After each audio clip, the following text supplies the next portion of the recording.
Setelah jelang Idul Kurban atau Idul Adha, warga mengalami kenaikan harga untuk sejumlah harga hewan kurban. Mulai dari 2 hingga 4 juta rupiah per ekor. Menurut pedagang, kenaikan hewan kurban ini karena hewan kurban didatangkan dari luar kota Ambon, yakni dari Pulau Moa dan Kisar, Maluku Tenggara Barat, karena kualitas hewannya yang bagus. Hewan kurban juga dipilih berdasarkan berat tubuh hewan, sehingga hewan kurban ini dihargai mulai 2 juta hingga 4 juta rupiah per ekor. Sementara untuk pemeriksaan kesehatan hewan, biasanya dilakukan 5 hari jelang Idul Adha. Hal ini dilakukan guna memenuhi syarat agar layak dikonsumsi warga.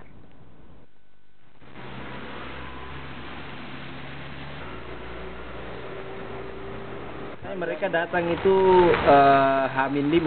Mereka datang adakan pemeriksaan dan memberi tanda. Dan selama ini alhamdulillah kami yang dari sana yang kita adakan untuk pengadaan korban ini itu semuanya insya Allah memenuhi syarat.